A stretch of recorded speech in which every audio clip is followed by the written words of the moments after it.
noite, meu nome é Rodrigo Gonzalez, sou militante do PT, do Núcleo Palestino do PT. Estou aqui com Thaís Menezes, também militante do Partido dos Trabalhadores e que também participa do Núcleo Palestino do PT, com a nossa coordenadora do núcleo aqui, a Terezinha. E hoje a gente está num dia muito importante, nós vamos entrevistar o companheiro João Aguiar. O João é paraibano, é morador de Embu das Artes, é militante do Partido dos Trabalhadores também, é do nosso Núcleo Palestino do PT. E o João, ele teve na iniciativa que tentou romper o bloqueio ilegal que Israel impõe à faixa de Gaza, levando mantimentos, medicamentos e formando um corredor humanitário para ajudar a população que sofre na faixa de Gaza através da Global Sumud Flotilha. Hoje a gente vai entrevistar o João e a gente queria pedir para vocês que estão chegando aqui já se inscrever na página do Núcleo Palestino do PT. O DZ Pinheiros está ajudando a gente também, então se inscrevam na página do DZ Pinheiros.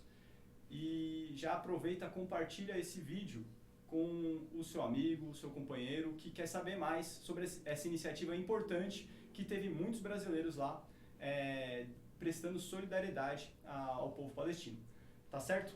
João, a primeira coisa que a gente queria perguntar para você, que eu acho que é o que todo mundo se pergunta, é como é que você foi parar em um barco em direção a Gaza? Bom, a minha história para até chegar na flotilha teve um pouco um caminho que foi construído através disso, né? Então eu comecei aí quando eu caminhei na marcha global para Gaza. Eu estava em casa, me irritei como todas as outras pessoas estavam se irritando de assistir aquela situação em 4K, aquele genocídio. Então foi uma coisa que foi crescendo dentro de mim e eu já não aguentava mais ficar confortável em casa, então eu precisava dar um passo além. Então por isso eu resolvi me juntar à Marcha Global para Gaza e de lá eu acabei na saída da Marcha Global, que a gente foi brutalmente paralisado pelo exército e pelas forças repressivas do Egito. Então nós fomos impedidos de completar a nossa missão, que a gente foi indo para a marcha para Gaza, que no caso a gente estava indo nosso intuito era ir de Cairo até Rafah, fronteira com Rafah, e exigir a abertura dos portões para ajuda humanitária entrar em Gaza, né? Porque hoje temos milhares de caminhões com ajuda humanitária parados na fronteira com Rafah. Então o intuito dessa marcha global para Gaza era justamente isso, a gente chegar na fronteira e exigir a abertura dessa fronteira para a entrada dessa ajuda humanitária. Não conseguimos chegar até lá. Nós fomos paralisados no segundo checkpoint de Ismailia e fomos brutalmente agredidos pelo exército do Egito. Tivemos que recuar. Muitos companheiros foram deportados, muitos companheiros foram presos, e então foi uma verdadeira loucura. Nessa volta da marcha global, nós sentimos que ali estava se criando uma grande corrente solidária mundial, então aquilo ali não poderia ser perdido. Então nós quando fomos, nós não fomos através da delegação brasileira, que não existia delegação brasileira. Então aquilo eu achei um verdadeiro absurdo, a gente num país com 220 milhões de pessoas, com um histórico de batalha pela Palestina, não temos uma delegação nossa para a marcha global. Então eram 4.000 ativistas no Cairo e tínhamos pouquíssimos brasileiros no caso, e os pouquíssimos que tinham estavam ligados a essa delegação portuguesa. Então nessa saída eu fiquei aqui com aquilo dentro de mim e falei assim, não, a gente precisa ter uma delegação brasileira para as próximas ações, que eu tinha certeza que próximas ações estavam acontecendo. Não demorou muito, então já tivemos o aviso que a Marcha Global para Gaza se transformou em Global March to Gaza, e ali eles estavam se juntando com outras organizações do mundo pró-Palestina e estavam fazendo algo maior, que aí surgiu a Global Sumud Flotilha. Quando eu vi que isso estava surgindo, então eu falei com o chefe lá da delegação da Global March to Gaza e falei, olha, a gente precisa ter uma delegação brasileira, e ele se empolgou de imediato para termos a delegação brasileira. E foi aí que eu comecei a correr atrás de pessoas, peguei as pessoas que tinham participado da marcha e junto também a gente fez um contato com o Thiago Ávila, que é da Freedom Flotilha, porque a Global Sumud Flotilha, a gente fala que ela é a coalizão das coalizões. Ela então é uma coalizão que a junção de 4 coalizões. A Maghreb, a Sumud Santara, que é da Ásia, o Maghreb Norte, que é do norte da África, a Freedom Flotilla, que é no mundo todo, e a Global, que era Global Movement, Global March to Gaza, virou Global Movement to Gaza. Então essas quatro organizações, elas se juntaram para formar a Global Sumud Flotilla. Então nessa junção eu fiz parte da criação dessa delegação brasileira. Então, a partir daí, então foi uma corrente que acabei chegando e entrando num barco para ir para Gaza. Foi nessa formação dessa delegação brasileira que eu acabei me envolvendo na Global Smooth Flotilla e acabei participando da missão. João, se você tivesse que explicar para uma pessoa, de uma forma simples, o básico do porquê é importante defender a causa palestina, o que você diria? O que você falaria? Bom, o que a gente sempre diz, o que a gente sempre repete, de onde a gente anda, é que a causa palestina é a grande régua moral dos nossos tempos. Então isso a gente sempre explica, que é aqui onde a gente divide a humanidade da barbárie. Então eu escolhi estar do lado da humanidade.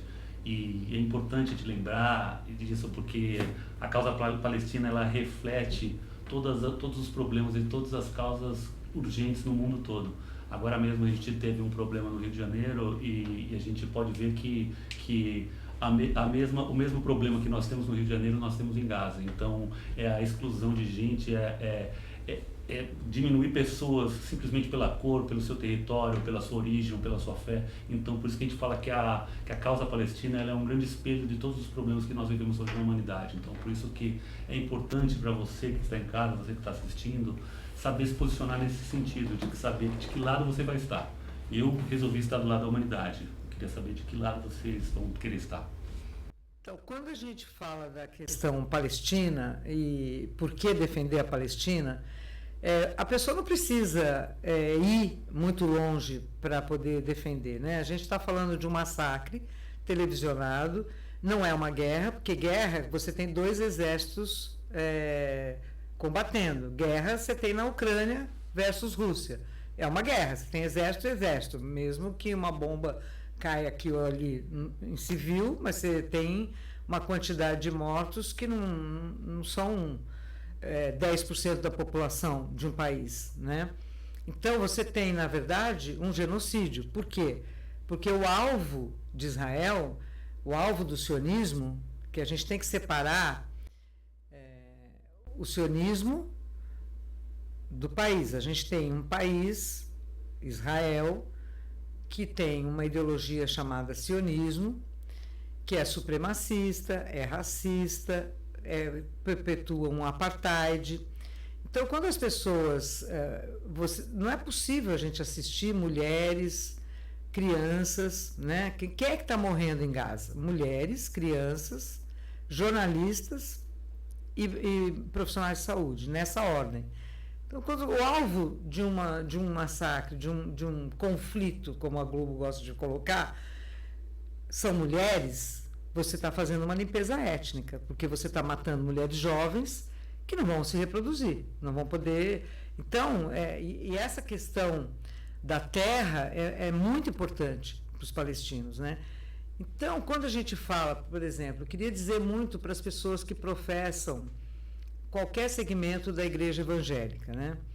Eu não acho que Jesus, que Deus, esteja do lado de um único povo.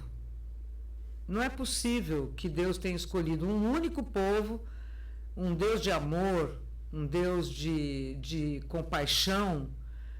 Ele não vai escolher um único povo no mundo para estar do seu lado, né? Não é possível que esse Deus apoie um assassino, apoie um massacre, né? Isso é um equívoco. Então as pessoas precisam separar a fé de quem está manipulando a sua fé, né? Primeiro que Israel de hoje não é o Israel da Bíblia. A Israel de hoje é um país que não é democrático, que tem um poder constituído que se perpetua por mais de 10 anos, né? Então, eles se vendem para o mundo que é a única democracia do Oriente. Não é a única democracia do Oriente. Por exemplo, um jornal israelense, qualquer jornal israelense, para publicar uma notícia, tem que passar pelo comitê do governo, né? Isso chama-se censura, né? No português, claro. Então, não adianta a gente ficar imobilizado diante de tanta tragédia, dessa carnificina que a gente já está assistindo, e falar, mas é o povo escolhido. Não é o povo escolhido. Deus não escolheu ninguém para matar ninguém, né? Não é isso. A gente tem o livre-arbítrio. As pessoas escolhem estar de um lado ou escolhem estar do outro. Eu posso acreditar em qualquer coisa, mas, acima de tudo, eu tenho que me horrorizar quando eu vejo uma criança sendo morta, né? Eu posso ser contra ou a favor desse ou daquele governo, mas quando eu olho mais de 100, nós estamos chegando a 200 corpos no Rio de Janeiro, nessa tragédia, essa anunciada, não é normal. Não dá para dizer que isso é normal. Não dá para ficar feliz porque são bandidos. Primeiro que as pessoas... Eu sou carioca, né? Então vamos falar do meu lugar de fala. Se alguém já foi a algum morro no Rio de Janeiro, sabe que não tem espaço. O povo trabalhador, que ganha um salário mínimo, ele não tem onde escolher onde ele vai morar. Se ele vai ser vizinho de um traficante ou se ele vai ser vizinho do Eduardo Paes, né? Ele mora onde ele consegue morar. Então, quando você quer realmente pegar um traficante, vamos dizer que mataram 138 pessoas, por enquanto, né? Porque a população, os familiares dizem que foram mais, toda hora você encontra mais corpos, né? Você não pode justificar uma matança porque eram bandidos. Muita gente boa, trabalhadora, morreu ontem, né? Pessoas que estavam na sua casa, pessoas que estavam andando, indo ao trabalho. Então, não é existe a justiça, é a diferença entre a gente e a barbárie, né? Então, justiça é você prender, julgar, ter o direito de defesa e a pessoa vai presa ou não. A gente pode criticar o processo legal. Você pode dizer, olha, a justiça é lenta, mas você não pode se igualar. Na hora que você pega um fuzil e mata o outro, você é igual ao outro.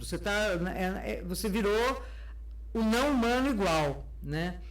Então, a gente tem que lembrar que existe um serviço de inteligência em todas as polícias. Você não sobe morro atirando em todo mundo que você vê pela frente. Você vai lá com mandado de busca e apreensão, com serviço de inteligência, você prende as pessoas que você tem que prender, né? Como foi feito, por exemplo, o Ministério da Economia, no Brasil, o Ministério da Fazenda, juntou a Receita Federal, a Polícia Federal, a Polícia Estadual, foi toda uma operação que pegou aonde? O dinheiro do PCC, né?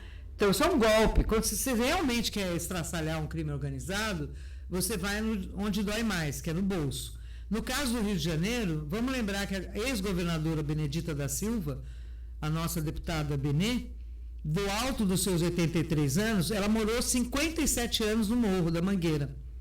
57 anos.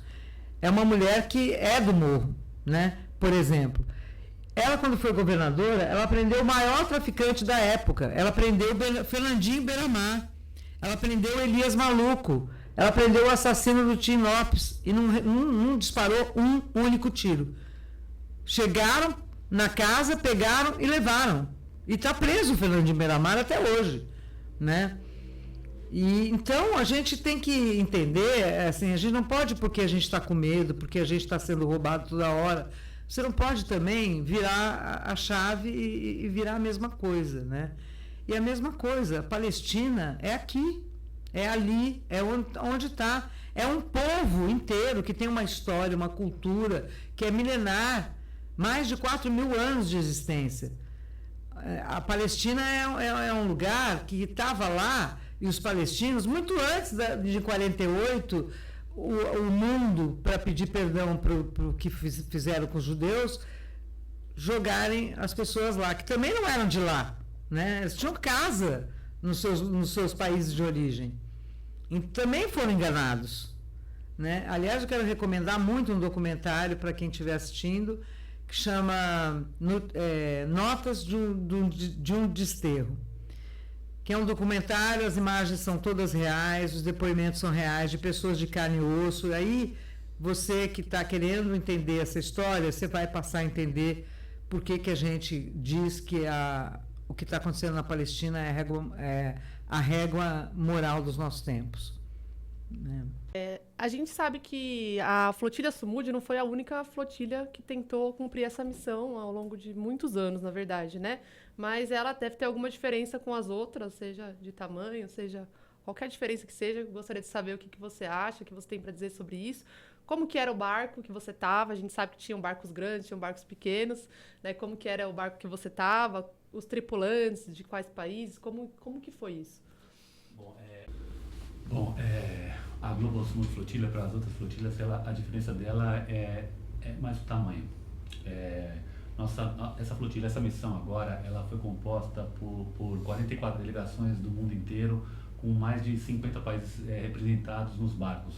Então, inicialmente eram quase uma centena de barcos e se você juntasse todas as outras missões das flotilhas, todas as pessoas, todos os ativistas que trabalharam nas outras flotilhas, se você juntar todas, não vai dar a quantidade de pessoas e não vai dar a quantidade de barcos que a gente teve nessa última flotilha da Global Smooth Flotilla. Então, essa é a principal diferença. O intuito sempre é o mesmo, de levar a ajuda humanitária para os nossos irmãos palestinos e abrir o corredor humanitário. Essa é sempre a nossa missão. Mas o que diferenciou ela foi realmente o tamanho, a pujança dela e essa ligação com o mundo todo. Porque antigamente nós íamos apenas com barco, então você limitava essa quantidade de pessoas e limitava a quantidade de países envolvidos. Então nessa a gente conseguiu fazer um grande aparato e conseguiu englobar praticamente gente do mundo inteiro nessa flotilha. No meu barco, por exemplo, os barcos eram muito distintos também. Se você falava, os barcos tinha barco a motor, barco pesqueiro, tinha rebocador e tinha barcos a vela. O meu barco, por exemplo, era um barco a vela. Inicialmente ele cabia 8 pessoas, mas no começo ele saiu com 6 pessoas e depois com problemas com outros barcos que foram quebrando, então é por isso que eu falei que a gente era próximo de 100, e chegou próximo de 50 porque a gente foi reorganizando as pessoas que estavam nos barcos. Então no meu barco ficaram 8 pessoas, então tinham 2 estadunidenses, tinha uma mulher da Catalunha, tinha uma da Malásia, tinha um norueguês, tinha uma que era da Holanda, mas de origem marroquina, e tinha eu. E tinha um turco também, Então éramos 8 pessoas, eu, o turco e para finalizar isso. Então eram gente distinta, gente de vários lugares do mundo, e esse fazia parte do Mykonos, que era o meu barco, que tinha 8 pessoas no final. Ô João, tem um barco que tinha 8 pessoas, vocês, de uma maneira ou de outra, durante todo o trajeto, acabaram tendo um conhecimento de como lidar com a arte da navegação, vamos dizer assim, né? Uma coisa que eu queria saber, no dia que vocês saíram, quanto tempo no total vocês ficaram navegando, né? Até a interceptação, que a gente vai falar depois. Mas o total de viagem, quanto tempo foi, de onde que vocês saíram, como que foi esse processo todo?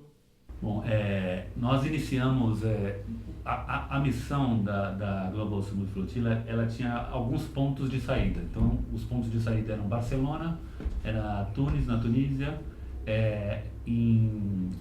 na Sicília tinha um ponto e em Atenas, na Grécia, tinha outro ponto. Eu saí de Barcelona, que foi o ponto inicial, foi dia 31 de agosto, nós saímos, foi a primeira leva de barcos da flotilha que saíram. Então, eu saí de Barcelona, onde passei um tempo fazendo um treinamento lá, e depois nós saímos no dia 31 de agosto.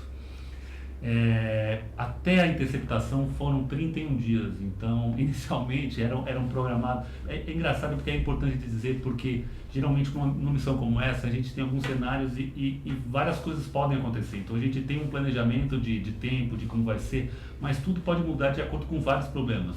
Entre os problemas que aconteceram, por exemplo, também teve o problema da burocrático, que é um problema que a gente fala muito.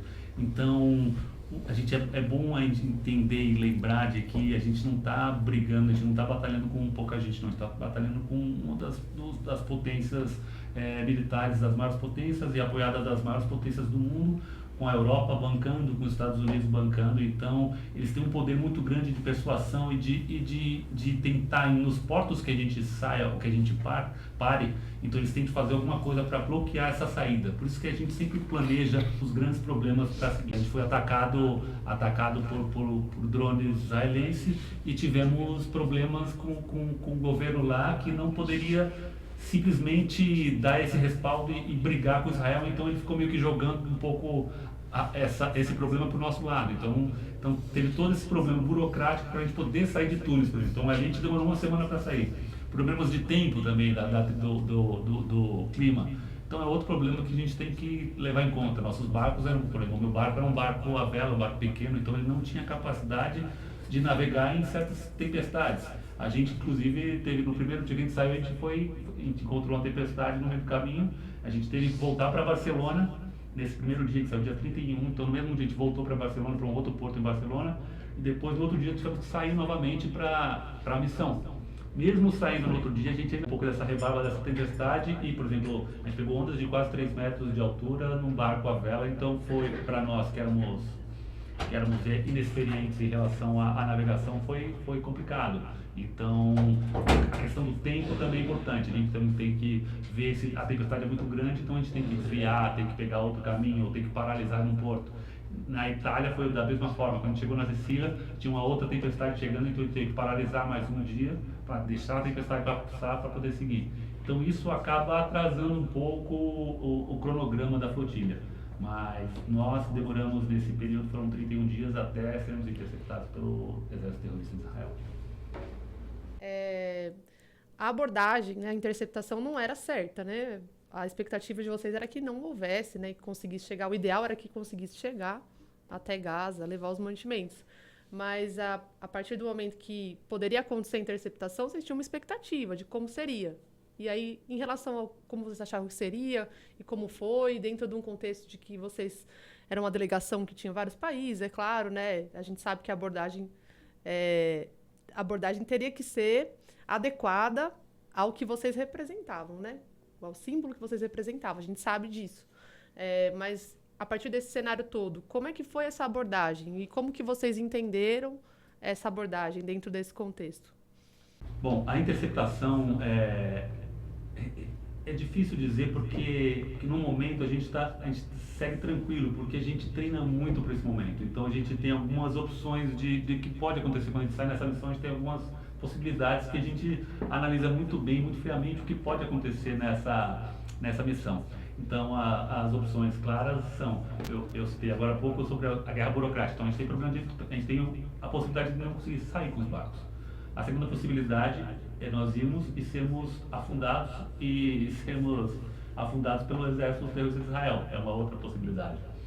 A outra possibilidade é nós sermos interceptados pelo exército terrorista de Israel e sermos sequestrados, que foi o caso que aconteceu. E outra possibilidade, que é a que sempre acreditamos e a que sempre buscamos, é a chegada em Gaza. Infelizmente não conseguimos chegar em Gaza, mas nós fomos interceptados, mas digo que por saber dessas opções, dessas possibilidades de coisas que podem acontecer com a gente treina exaustivamente essas possibilidades, desde treinamento para ataques de drones, desde treinamento para a interceptação do exército terrorista de Israel. No caso, nós fomos interceptados, nós fomos atacados em outros momentos, mas estávamos também treinados para isso, e no final da nossa jornada, muito próximo a Gaza, nós fomos interceptados pelo exército terrorista. Nós estávamos em 8, como eu comentei no nosso barco, e através desse treinamento, então nessas 31 dias de viagem, eu posso te garantir que pelo menos em 21 dias a gente fez treinamentos exaustivos, inclusive treinamento surpresa. Eu acordava todo mundo, como eu era da organização, era o organizador do barco, então eu fazia treinamentos surpresa com o pessoal. Então, chegava à noite, eu começava a gritar que era interceptação, todo mundo pulava da cama, todo mundo saía, e todo mundo tem um roteiro muito específico de como agir nesses momentos. Então, eu posso dizer que a interceptação para nós, em si, claro que ela é abusiva e todos, mas nós estávamos muito preparados para isso. Então, nós agimos já praticamente simplesmente fomos agindo por conta própria mesmo, sem nem pensar. Então, eu estava nos Mykonos e também nós temos esse intuito de sempre seguir adiante, sempre chegar mais longe do que chegamos numa missão anterior. Então, a gente tinha essa possibilidade que a gente não podia falhar e teríamos que andar mais longe do que o Handala, que tinha sido a última missão, que foi que chegou mais próximo de Gaza. Então, eu estava no barco Mykonos e quando a gente foi meio que circulando e cruzando e tentando romper as muitas lanchas que apareciam para tentar nos bloquear, e fomos negando a parada a partir do momento que eles gritavam com a gente, mandavam nós desligarmos o motor. Então o tempo todo nós nos negávamos, eles vieram com um canhão de água, um jato de canhão de água muito potente, muito forte, uma água extremamente gelada, Então, nesse período, eles atacaram a gente com esses jatos de água. Então, aqui eu faço um parênteses para lembrar que no alto mar, à noite, se você cai no mar, é simplesmente a morte certa, não tem como se recuperar, é uma escuridão, é difícil de manobrar, é difícil de pegar, então é morte. Então, com aquele jato de água, a nossa preocupação também era ser jogado para fora do Mykonos, mas nós, ao mesmo tempo que a gente tinha uma preparação para essa abordagem, nós tivemos que desenvolver também rapidamente uma forma de como poderíamos navegar mais. E a forma que a gente conseguiu foi, enquanto um cantava mais ou menos a direção, né, nós tínhamos no nosso painel de controle do barco, nós tínhamos as coordenadas de direção. Nós sabíamos que a direção para Gaza naquele momento era 110 graus, que a gente tinha que seguir naquela direção. Então, ao mesmo tempo que um dos companheiros que estava na ponta, ele cantava a direção, por exemplo, a gente era atacado pelos jatos d'água, então ele já falava, estamos a 140 graus. E na outra ponta, no leme, o nosso capitão que ficava posicionado naquela posição do leme, ele abaixava, ele ia tentando jogar o leme para um posicionamento para a gente chegar nesses 110 graus e continuar no caminho certo para Gaza. Então, o meu papel nesse momento era levantar meu rosto e saber a posição de onde estava esse barco com esse jato d'água.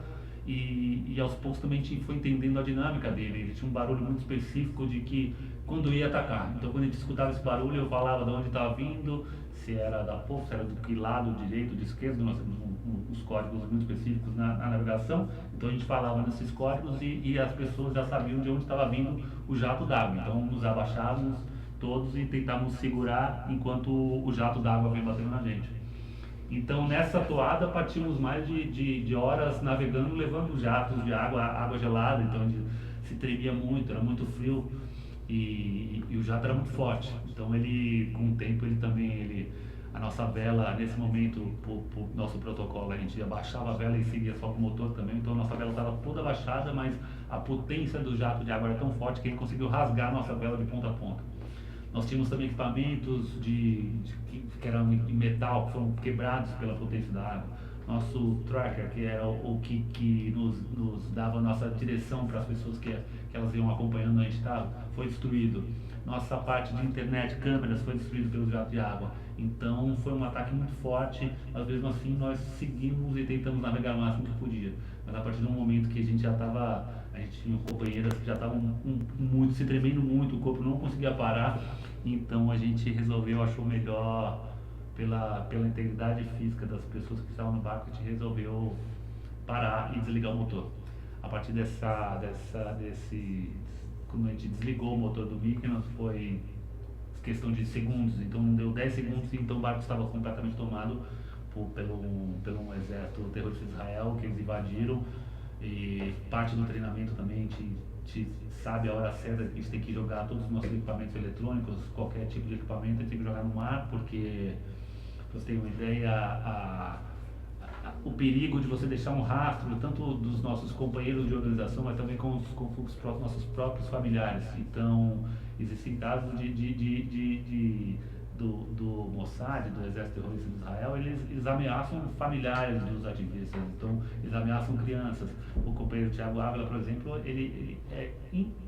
invariavelmente ele é ameaçado com a filha dele que não tem nem 2 anos de idade. Então eles mandam um recado de que se a filha dele sair do Brasil, para ele tomar cuidado. Então é esse o nível de enfrentamento que a gente tem com esse tipo de gente. Então, por isso a gente tem que jogar rapidamente todos os equipamentos eletrônicos para não deixar nenhum tipo de rastro para o Exército Terrorista de Israel. A partir do domínio do barco, então, eles tomaram conta e nós, todos molhados, a gente foi colocado num canto, ficamos sentados e eles nos levaram com o barco, eles pilotando o nosso barco, o Mykonos, até o porto. Mais ou menos mais umas 7 horas de viagem, então fomos sem comida e todos molhados para esse porto. Nós não tínhamos noção do que estava acontecendo aqui, inclusive peço desculpa para os companheiros que sentiram, que ficaram com muito medo da gente, porque simplesmente nós sumimos e ficaram sem notícias durante várias horas, então muita gente pensou que a gente tinha morrido.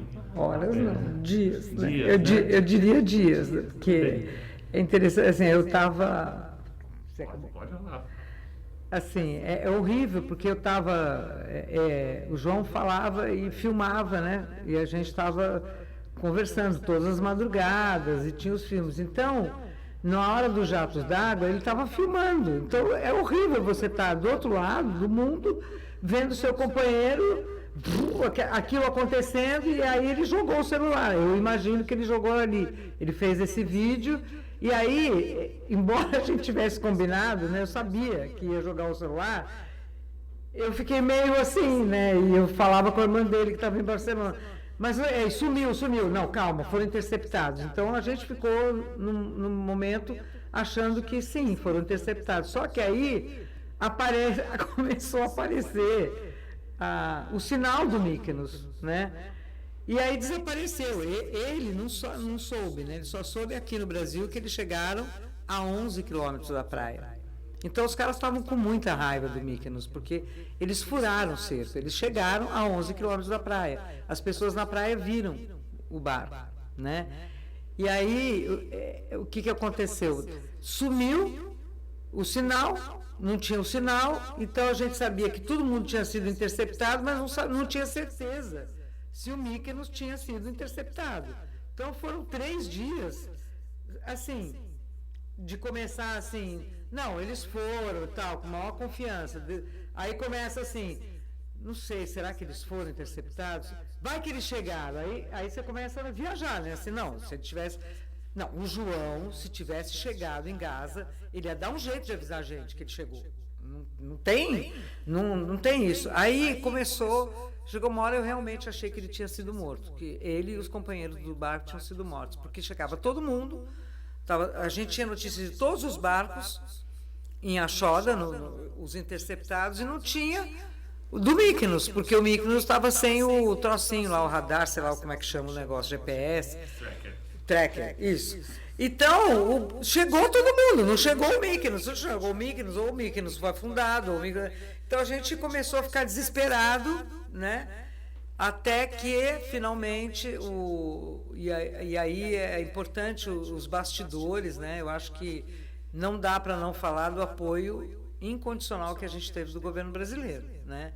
Eu falava com o ministro Celso Amorim, com a Tamires Sampaio, que ele designou para estar acompanhando a flotilha, 2 da manhã, 3 da manhã, 4 da manhã, nesse momento que desapareceu, imediatamente, e eles, depois o João fala, né, eles sentiram mesmo que tinham esse apoio, porque todos os lugares possíveis de parar, as embaixadas brasileiras foram movimentadas, foram mobilizadas para o apoio, para instar a Grécia, foi uma ação direta do presidente Lula, né, de pedir, e realmente a Grécia colocou um navio para fazer a guarda, depois do ataque, né.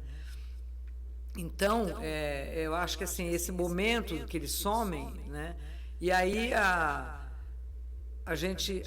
alguém falou que tinha visto o Mykonos no porto. Aí a gente começou, não, então sim, eles foram interceptados, mas foram 3 dias de desespero, né? A gente sabia que essa era uma possibilidade, mas a gente não queria que essa possibilidade acontecesse, né?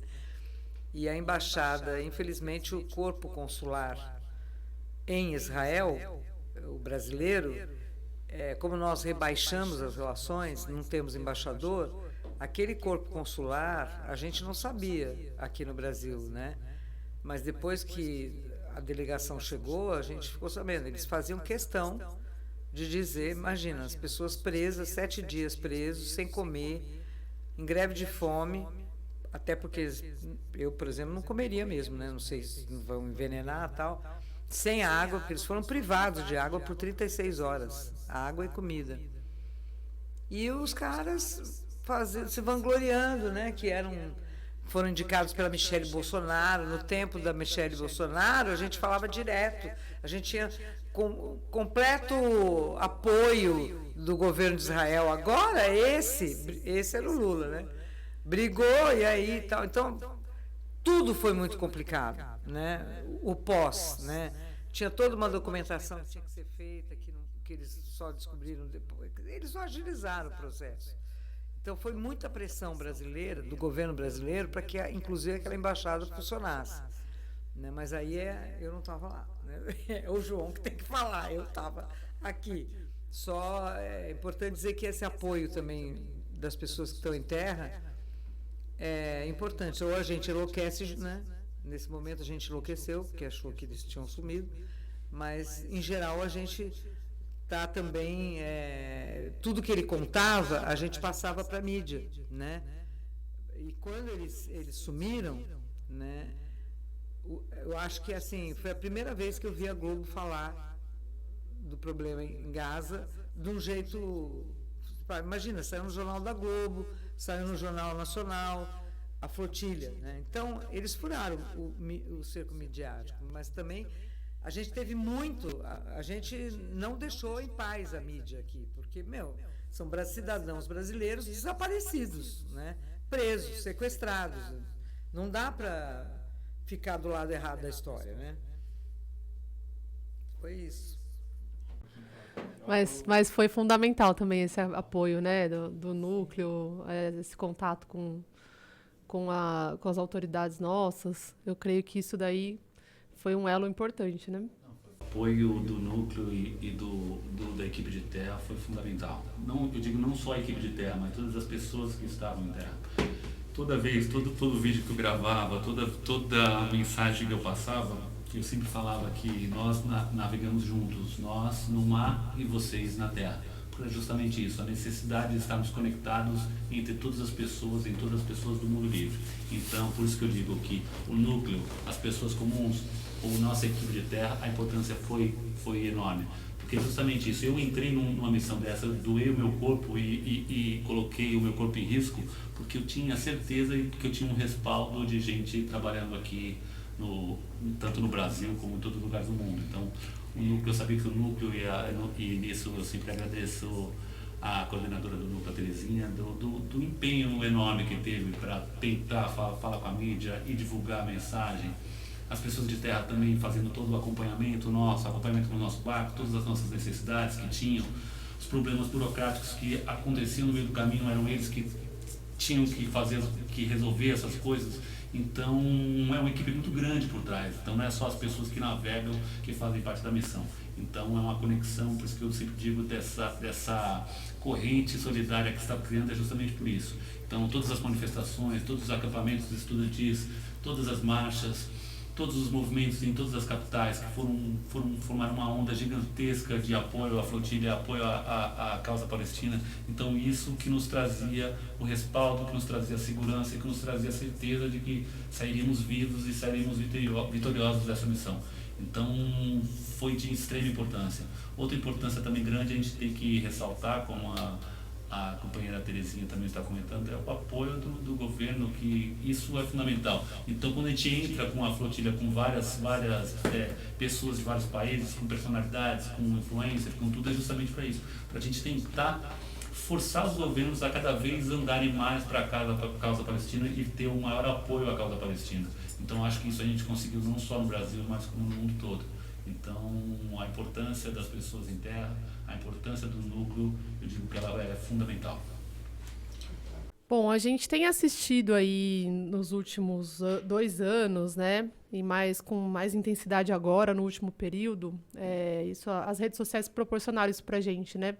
Tem vazado as imagens lá na Palestina do massacre da população palestina por parte de Israel. A gente tem visto uma população civil sendo massacrada. Crianças, mulheres amputadas, assassinadas. A gente cansa de ver corpos de civis todos os dias na nossa timeline, né? Isso, inclusive, foi o que fez com que muita gente viesse para a causa palestina, muita gente se sensibilizasse, inclusive voltasse seus olhos para a flotilha e entendesse a importância daquele risco que vocês tiveram ao estar nessa missão. E, nesse sentido, muita gente diz que Israel é um Estado terrorista, né? Então, tem se usado essa nomenclatura para se referir a Israel por causa do que tem feito com uma população civil, né? À margem de toda a lei tem feito. Você, João, você tem sempre se referido a Israel como um Estado terrorista também. Em relação à flotilha, que elementos que você pode apontar aí na relação que você teve com Israel? Porque você teve uma relação direta com Israel, né? Você foi sequestrado por Israel. O que pode aí indicar para a gente que, sim, reforçar essa visão de que é um Estado terrorista? Por que você afirma isso? Bom, eu costumo sempre chamar o exército de Israel de exército terrorista de Israel. porque eu acho que é importante e é importante a gente nomear as coisas pelos nomes que elas verdadeiramente são. Quando a gente fala que é um genocídio palestino, é porque é um genocídio palestino. Quando a gente fala que é um exército terrorista de Israel, é porque é um exército terrorista de Israel. Porque é isso que eles cometem. Eles cometem crimes em cima de crimes. Em relação à flotilha, eu poderia citar trocentos crimes aqui em relação à Palestina, mas eu vou parar para citar alguns apenas em relação à flotilha. A flotilha ela é uma organização que está levando ajuda humanitária. Então, por lei internacional, qualquer ajuda humanitária ela tem que ter a liberdade e o livre acesso para áreas de guerra e áreas de conflito. Esse era o intuito da flotilha, esse era o intuito da Global Summit Flotilha. Nós carregamos apenas ajuda humanitária, remédios, alimentos, próteses, filtros de água, impressoras 3D para poder produzir mais próteses infantis. Então é isso que nós carregamos. Para você ter ideia, a parte do protocolo de segurança, justamente para no momento de invasão, de abordagem do exército de Israel, nós separamos todas as facas que usamos para cozinhar no dia a dia do barco, nós jogamos fora e filmamos isso, jogando fora. Então, para você ter ideia do tamanho do cuidado que a gente tem quando se trata com esse tipo de gente. Além de eles serem proibidos de parar a gente, eles nos pararam em águas internacionais. Um lugar onde eles não têm, não só Israel, mas nenhum país tem o direito não tem domínio territorial por aquele território aquático, pelas águas. Então, são águas internacionais. Então eles não têm o dever, nem têm o direito de poder paralisar. Então eles simplesmente invadiram, sequestraram a gente, nos carregaram para prisões, para masmorras, onde eles jogam corpos palestinos. Então nós fomos levados para isso. Nós fomos privados de um serviço de advocacia. Eu não tive direito a advogado, fui julgado sem advogado, fui julgado em outra língua. Então são muitos abusos, são muitos crimes, são muitas coisas que eles fazem. Na prisão, então, o tempo todo a pressão psicológica que é levada em conta. Eles colocavam filmes por 15 horas, 16 horas seguidas sobre o 7 de outubro para passar na nossa mente o tempo todo, eles nos chamando de animais, nos chamando de terroristas. Então é esse o tratamento que eles nos dão. Fui privado de banho de sol, fui privado de banho, então todas as privações possíveis. Claro que isso não é nem uma gota do oceano perto do que os palestinos sofrem dentro dessas prisões, mas com a comparação do que a gente teve de tratamento e de violações, a gente pode imaginar o que não passa nos corpos palestinos: torturas, mortes, estupros, muitos abusos. Durante o nosso trajeto na flotilha, nós fomos atacados em vários momentos. Nós fomos atacados 2 vezes. Uma vez nós estávamos ancorados em Tunis, estávamos em águas da Tunísia e fomos atacados por drones, por bombas incendiárias. Esse foi o primeiro ataque. Foram 2 barcos seguidos, em 2 dias seguidos. Inclusive, no segundo ataque, eu estava chegando de bote num dos barcos e eu vi claramente aquele drone chegando e jogando uma bomba incendiária naquele barco. Eu tive que até ajudar a apagar o incêndio nesse momento. Fomos atacados novamente em águas internacionais próximas da costa da Grécia. E fomos atacados 11 barcos, 11 embarcações da nossa flotilha foram atacadas com bombas incendiárias e com bombas de armas químicas. Um cheiro horroroso e que teve uma que respingou num pedaço de um dos nossos companheiros e ardeu muito forte, teve que higienizar rapidamente. São apenas pequenas gotas que caíram nele. Então, esse tipo de violação que a gente foi exposto o tempo todo na nossa viagem. Então, durante esses 31 dias de navegação, não teve um dia que nós não estávamos sendo observados por drones de observação do exército de Israel. Todo momento nós éramos observados. E ainda fomos atacados por 3 dias seguidos e fora o dia da interceptação. Para você ter ideia do aparato que eles desenvolveram para a gente, nos dias de interceptação, porque teve o seguinte, o dia da interceptação foram 2 dias específicos. Um dia eles meio que rondaram e a gente pensou que ali seria o dia, e eles chegaram até com toda a frota deles, inclusive submarino. Então eles estavam atacando ali com uma frota de ajuda humanitária, fomos atacados com submarino e com dezenas de barcos e lanchas armados até os dentes. Então esse é o tipo de tratamento, é o tipo de ataque que sofremos por esse exército terrorista de Israel. Muito bom, Pedro. João, acho que emocionou muito as pessoas saberem que aqueles militantes, aqueles ativistas da flotilha, eles foram transferidos em determinada altura do seu sequestro pelas forças terroristas de Israel para uma prisão no meio do deserto. Prisão de Ketziot, não consigo pronunciar direito o nome, mas é uma prisão que é reconhecida internacionalmente por diversos abusos, por tortura de palestinos, abuso inclusive sexual de mulheres, enfim, é um terror na terra. E quando a gente ficou sabendo que todos os militantes, todos os ativistas da flotilha foram para lá, todo mundo ficou muito apreensivo. O que você pode falar pra gente de como que foi a detenção de vocês, desde o momento do porto lá até a transferência para essa prisão? O que aconteceu? Como é que vocês foram tratados? Bom, o momento da abordagem, da interceptação, ela foi muito coreografada, então nós estávamos muito prontos para isso. Mas uma coisa que nós não estávamos prontos é como seria o tratamento após chegarmos no porto. Ao chegarmos no porto, nós chegamos exaustos, né, porque de onde nós fomos interceptados até lá nós estávamos totalmente molhados, sem trocar de roupa, e durante 7 horas mais ou menos, eu imagino, né, porque não tínhamos relógio, não tínhamos como controlar, mas pelo sol a gente começa a imaginar mais ou menos, e pelo tempo que ficamos, imagino que passamos mais umas 7, 8 horas mais ou menos no barco. Chegamos no porto e a visão foi totalmente diferente. O porto estava repleto de soldados, de gente do exército terrorista de Israel, estavam todos lá esperando por nós. Então os barcos chegavam, ancoravam, e então, para você ter ideia, nós estávamos mais ou menos uns 500 ativistas, então cada ativista era pego por 2 soldados. Então daí você tem uma ideia de como é que estava repleto de gente, o porto, de gente olhando, de gente filmando, de tudo. Então nós fomos tirados dos barcos.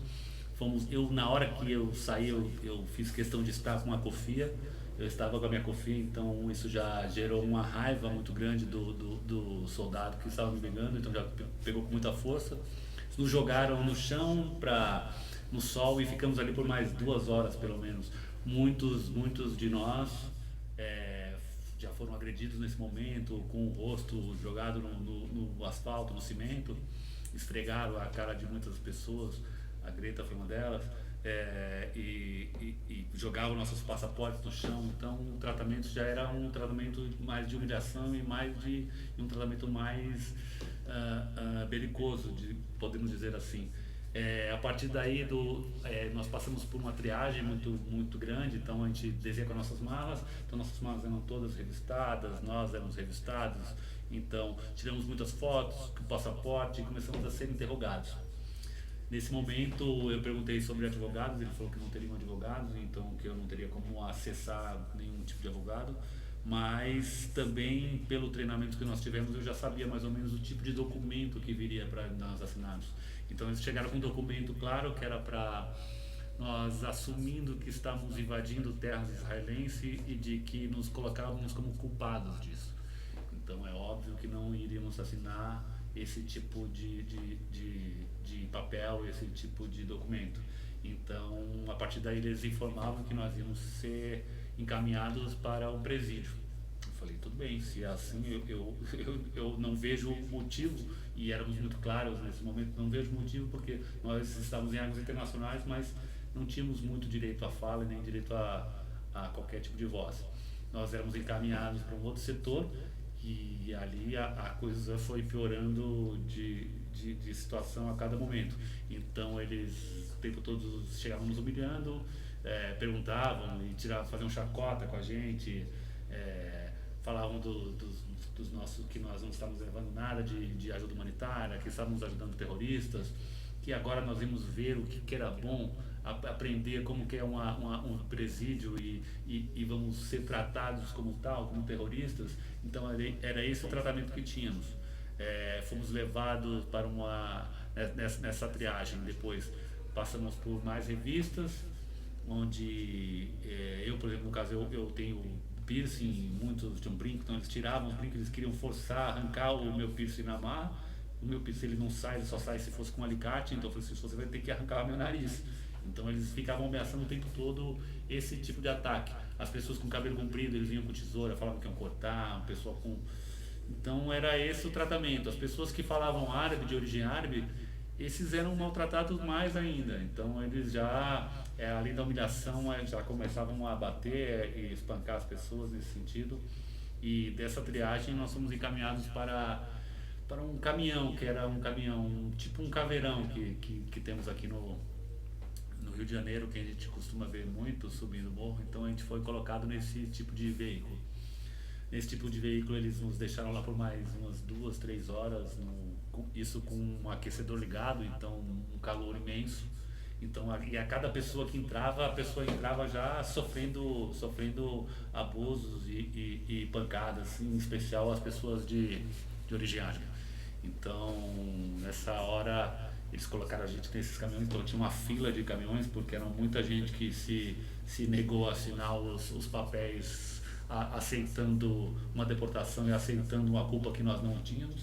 Então passamos nesse momento, nessa espera, nesse calor intenso, nesses caminhões, nesses caveirões do Exército de Israel, e após essas horas eles nos levaram para a prisão de Quetzot, que é um presídio conhecido que ele é bem na fronteira com a faixa de Gaza.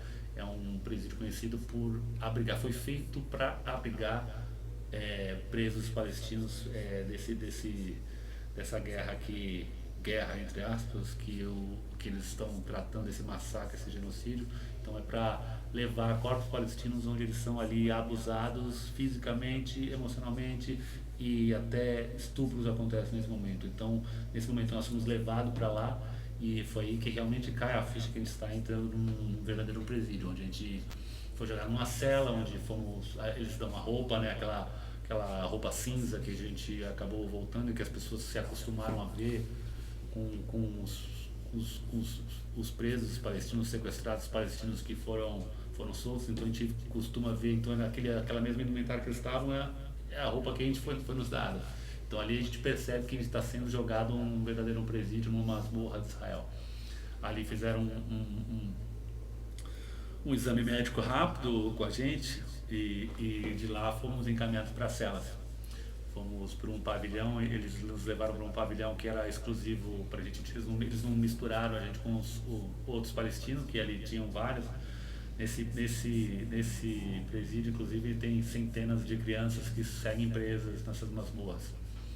Crianças palestinas que foram presas sem julgamento e sem nada, estão lá nesse presídio de Quetzot. Então nós fomos jogados nesse pavilhão, homens de um lado, mulheres em outro pavilhão, e por lá ficamos por 7 dias. Circulou um vídeo aqui, né, nas redes sociais aqui no Brasil, de uma autoridade israelense caminhando perto de pessoas agachadas, né, que dizia ser, né, na mídia que a gente recebeu, dizia ser vocês, né, os ativistas da flotilha, e tentando humilhar os ativistas, né? Esse vídeo foi amplamente divulgado, que parecia pra gente que queria passar uma mensagem de que vocês foram derrotados, né? De que vocês estavam errados, estavam sendo humilhados, né? E isso aí é verdadeiro? Eram vocês mesmos? Você presenciou isso? Como que foi isso? Bom, esse vídeo do ministro de Defesa, o Ben-Gvir, ele circulou bastante. E se você analisar bem esse vídeo, ele está um monte de pessoas, um monte de ativistas estão sentados ali naquele pavilhão, naquele pátio, e depois ele vai e entra numa cela. Aquela cela que ele entra no final do vídeo é justamente a cela que eu estava. Nessa cela, ele ao tempo todo, primeiro ele entra com dezenas de soldados, com cachorro, e com gente gravando para justamente fazer o vídeo dele, a lacração dele, o vídeo totalmente editado no estilo Goebbels, que eles adoram fazer. Por isso que quando chamamos eles de nazista, eles se empenham em cada vez mais parecer com o que o nazismo praticou com o povo deles. Só que eles pioraram ainda mais a questão. Esse ministro, ele entrou na nossa cela e nos colocou num canto, e nos jogou num canto da cela, da mesma forma que ele faz com os palestinos, tentando humilhar a gente. E nesse momento ele foi acusando a gente de sermos terroristas e que nós somos apoiadores do Hamas e tudo mais. Foi nesse momento que um dos companheiros, um rapaz da Tunísia, muito bravo, ele simplesmente se levantou e olhou na cara do ministro e falou: vocês que são os assassinos, vocês são assassinos de criança.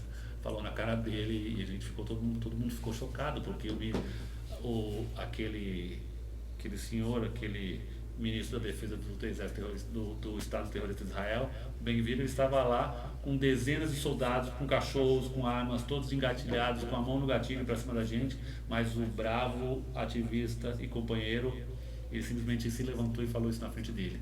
Ele ficou sem fala, o Ben-Gvir, simplesmente voltou a acusar a gente que a gente era os terroristas, e depois ele saiu. E provavelmente vai fazer a edição dele, deve ter feito a edição dele, mas foi ali que a gente se abraçou muito fortemente. Nós falamos pro companheiro da coragem dele e formamos uma verdadeira família naquele momento de cela. E ele falou uma coisa que ficou muito marcado na minha cabeça, que ele falou assim, não, quando nós estamos com a razão, quando estamos com a verdade, nós não temos que temer nada, nem de frente para o maior exército, para uma das maiores potências militares do planeta. Ele, com apenas a verdade, apenas com a razão, ele se levantou e conseguiu combater aquela injustiça.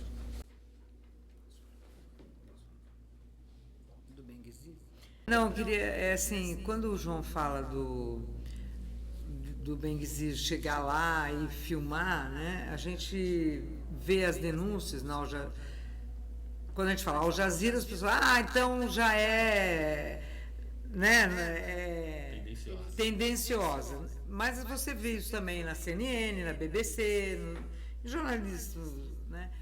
Eles funcionam assim, né? Eles passam para a população de Israel, eles falam que é como Bollywood, né? É como se fosse que aquilo não está acontecendo.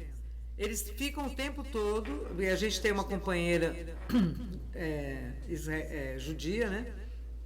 Que ela tem parentes, né? Lá, ela é não sionista, né? Inclusive do Vozes de Libertação, que é um coletivo de judeus não sionistas, de verdade, porque tem uns que dizem que são, mas não são.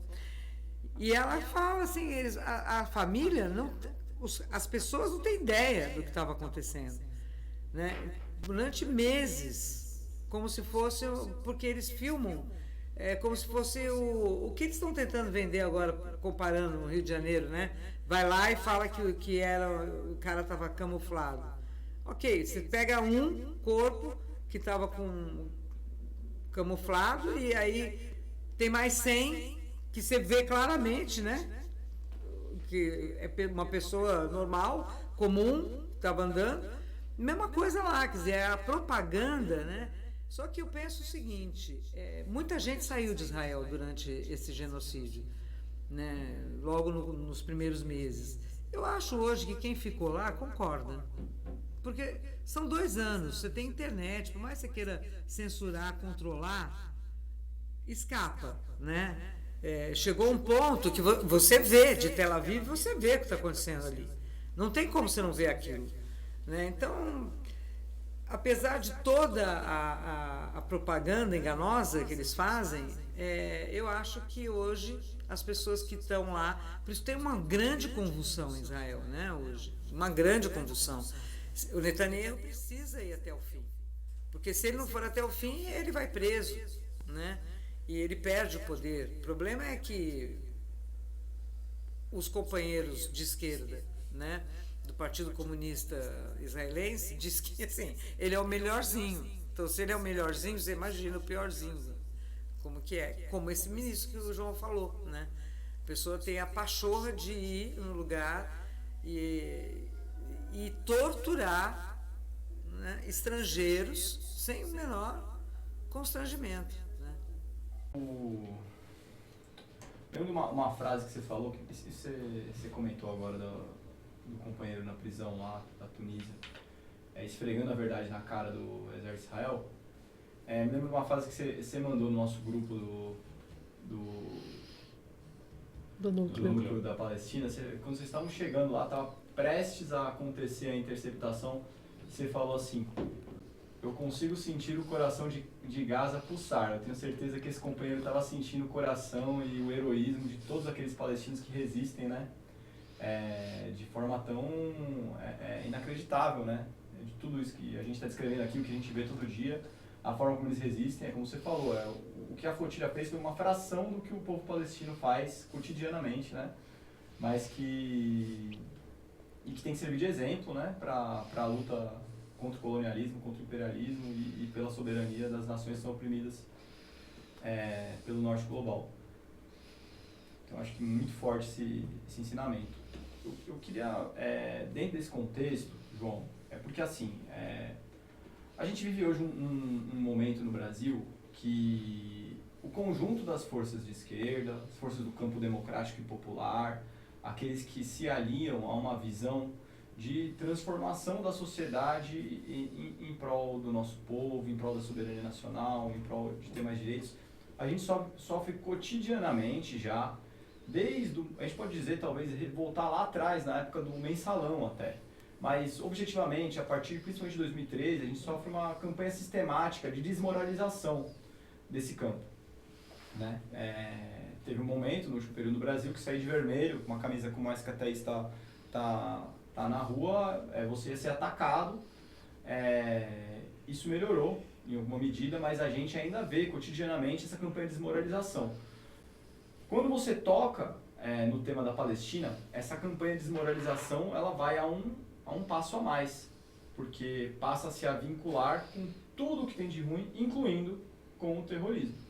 Como você falou, é como o ministro lá da extrema-direita de Israel estava nomeando vocês eram terroristas. Então, dito isso, né, tá claro que vocês não eram terroristas por tudo que você está falando aqui.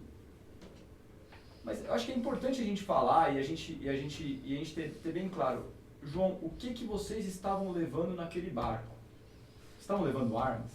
Estavam levando bombas? O que tinha no Mykonos? O que tinha no Alma? O que tinha nos barcos da flotilha? E por que era tão importante levar essas coisas?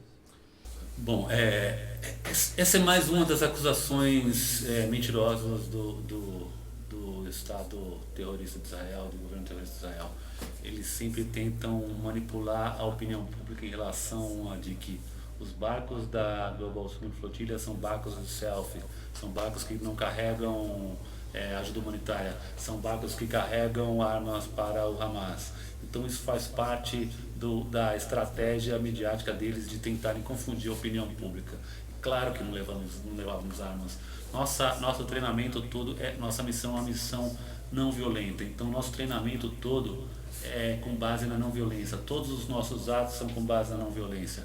Então nós entendemos o perigo e por isso tomamos muito cuidado, por isso a gente grava todas as coisas que a gente faz. Como eu comentei sobre a questão das facas de cozinha, a gente então é treinado para, no momento de interceptação, jogá-las fora. Qualquer tipo de instrumento cortante que tivesse no barco, a gente tem como no nosso protocolo de segurança jogar fora antes de sermos abordados. Então, desde tesoura, canivete, a cortador de unha, a faca de cozinha, então todas são jogadas fora.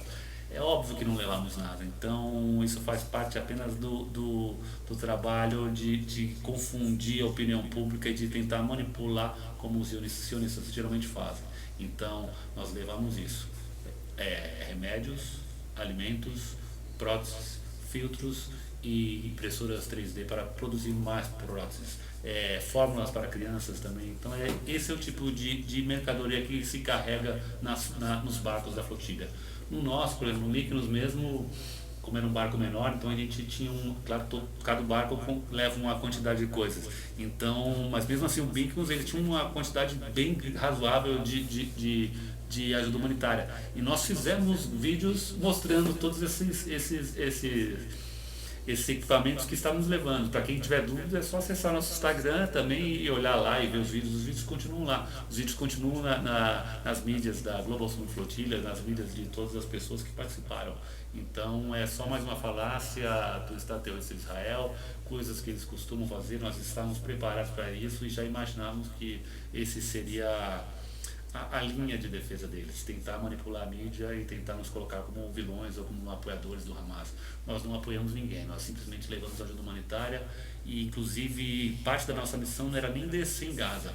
Nossa missão era chegar até o porto de Gaza, entregar ajuda humanitária, virar o barco de volta e caminhar novamente para buscar nova ajuda, mais ajuda humanitária, que nós tínhamos como fazer isso. Então essa era a nossa missão, abrir o corredor humanitário, quebrar esse cerco feito por Israel, quebrar o cerco midiático que também foi criado e fazer uma verdadeira onda de apoio no mundo todo pela causa palestina e tentar divulgar a causa palestina. Então essa era a nossa missão. Eu queria perguntar uma coisa, não tem a ver diretamente com isso que a gente está falando, né?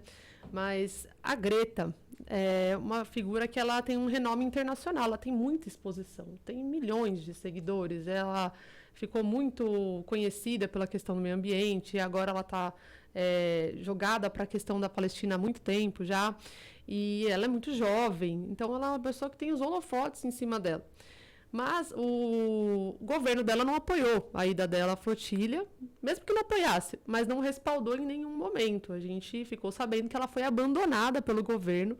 Então, na hora que precisou lá de uma representação diplomática, de um advogado, a gente ficou sabendo que ela foi totalmente abandonada. Em relação a esse tratamento que a Greta recebeu, você poderia comentar, fazer uma comparação com o tratamento que você recebeu do governo brasileiro e os nossos companheiros que estavam lá, brasileiros? Bom, primeiro eu gostaria de falar que conheci a Greta e é realmente uma pessoa, pela pouca idade que tem, uma pessoa realmente incrível e de uma mente muito à frente do tempo, de uma ativista impressionante, de muitas qualidades, de muita coragem, fazer o que ela está fazendo, fazer o que ela fez. Então eu só tenho a agradecer ela e a dizer a minha admiração que eu tenho pela Greta.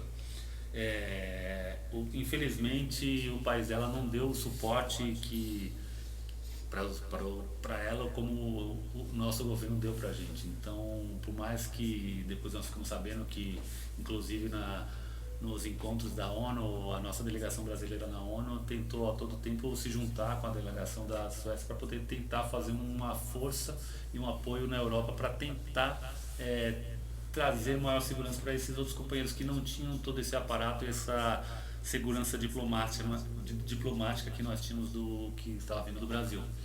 A Greta, o tempo todo eles ameaçavam ela. Então, por exemplo, na hora dos barcos, eles invadiam muitas vezes o nosso rádio e mandavam músicas para ela, falavam com ela. Então, isso o pessoal dos barcos de Israel, os barcos de Israel. Então, eles invadiam a nossa frequência e atacavam ela. Então, depois eles xingavam ela de uma forma misógina. Então, o tempo todo eles atacavam a Greta para diminuir ela como pessoa, uma jovem, né? Então, eles não tinham nenhum pudor em fazer esse tipo de ataque com ela. No Porto também, ela foi agredida. A Greta, eles não poupavam nem a pele branca, nem a origem europeia da Greta. Então, eles não tinham o mínimo pudor atacaram ela, então bateram nela, agrediram ela, jogaram a cara dela no chão, esfregaram o rosto dela no cimento. Então é uma pessoa, por estar avisada pelo ativismo crescente e presente dela, então ela era uma pessoa muito visada para isso. Então o tempo todo eles tentam desmerecer ela, tentam atacar ela dessa forma. Então ela é uma pessoa muito dura, uma pessoa que eu já admirava e hoje eu admiro muito mais, porque é uma pessoa que aguentou muita brutalidade na prisão e continua sendo atacada o tempo todo. Então, o tempo todo eles chamam ela de terrorista, falam que vão prender ela, que ela não vai sair mais de Israel, e agrediram fisicamente e moralmente ela. Então, ela não teve o apoio necessário que nós tivemos e também foi um alvo bem visado por eles. Bom, então com isso tudo é importante fazer esse paralelo de tratamento. Mesmo a Greta vindo de um país europeu, de um país de primeiro mundo, digamos assim, do norte global, e com toda a expressão e todo o conhecimento e toda a força midiática que ela tinha, o tratamento dela foi terrível. Nós, brasileiros, por exemplo, tivemos um apoio muito grande das nossas embaixadas e do nosso corpo consular. Nós fomos poupados de muitas coisas que a Greta, por exemplo, não foi poupada. Então, por isso é importante nesses pequenos detalhes nós percebemos o trabalho intenso que o pessoal de terra, que a força do núcleo das pessoas, que a força do governo brasileiro teve em simplesmente em tentar proteger cada vez mais os cidadãos brasileiros. Então, o nosso tratamento foi totalmente diferente do que a Greta teve.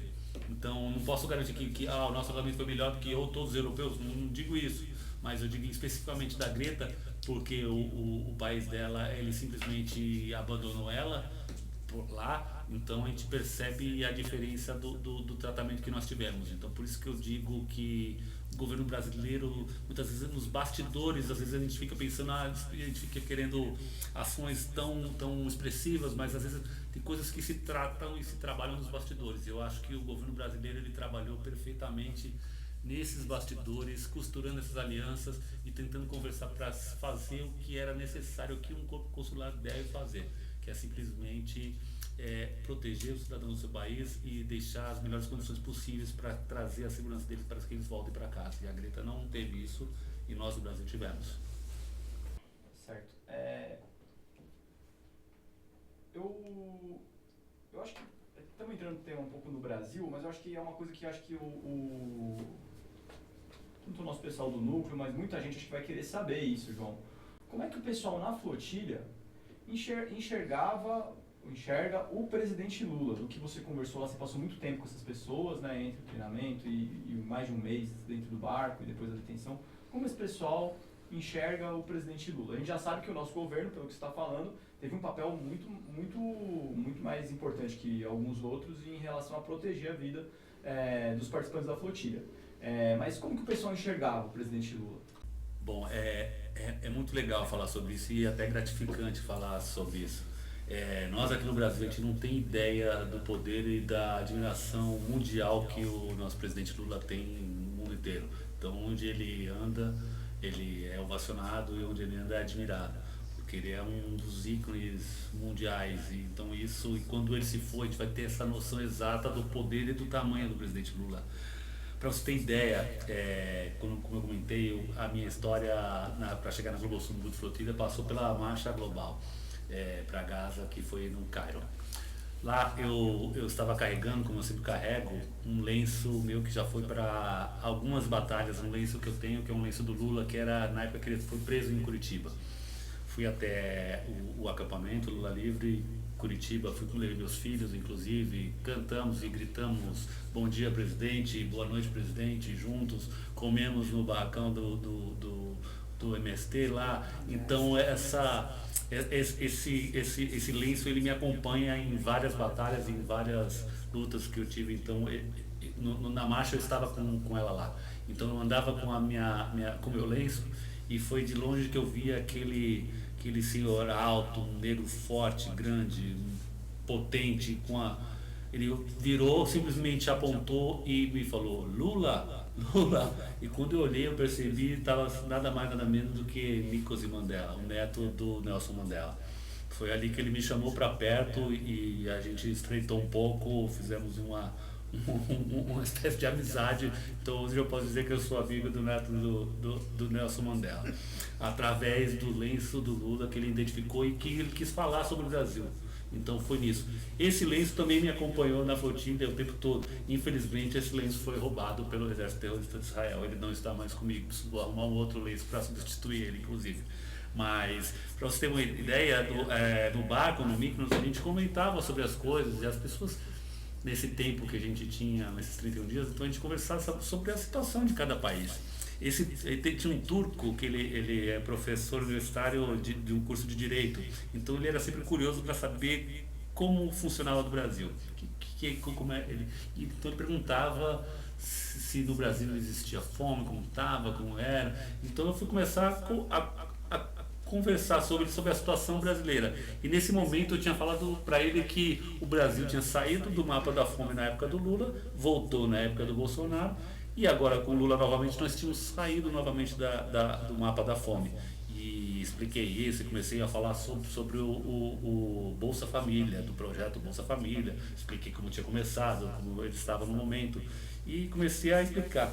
E ele ficou surpreso, ele ficou assim, totalmente admirado e perguntava, mas como assim? Então quer dizer que as famílias recebem o dinheiro do governo, não sei o quê. Ele questionava se éramos um governo, se era um país comunista. Eu falei, não, não é um país comunista, mas é um país que simplesmente se preocupa em diminuir essas diferenças sociais que existem no nosso país, que ainda são enormes e o trabalho é imenso ainda. Então, esse é o papel e o tamanho que o presidente Lula tem no mundo todo. Então, falei do Bolsa Família, que ele ficou admirado, falei do SUS, falei do ProUni, então falei de vários projetos do governo, os projetos sociais que o governo desenvolve e mostrando para ele do tamanho da briga que nós temos no Brasil, mas que nós estamos batalhando para diminuir essa diferença gigantesca social que ainda existe no nosso país.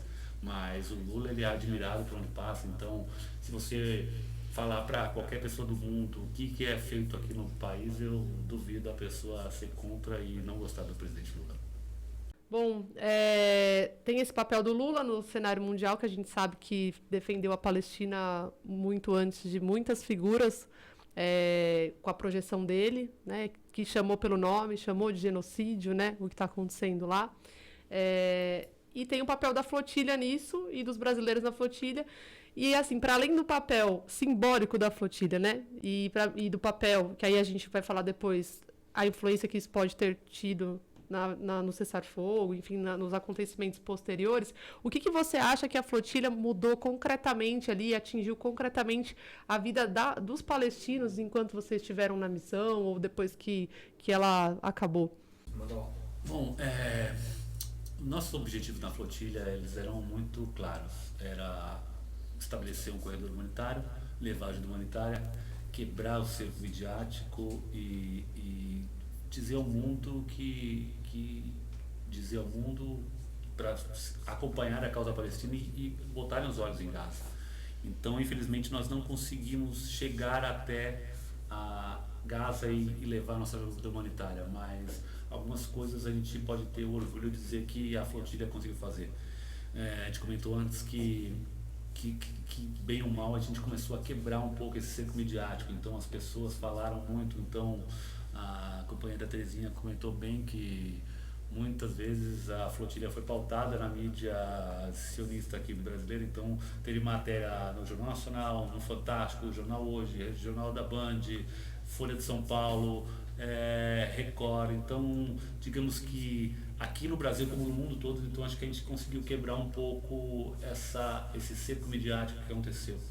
O outro ponto importante que é legal de lembrar também, que não era o nosso objetivo principal, mas que acabou acontecendo de uma forma espontânea, e para aqueles que acreditam e que tem uma religiosidade, seja ela qual for, só pode ser coisa divina essas coisas que acontecem. O que aconteceu realmente nessa flotilha?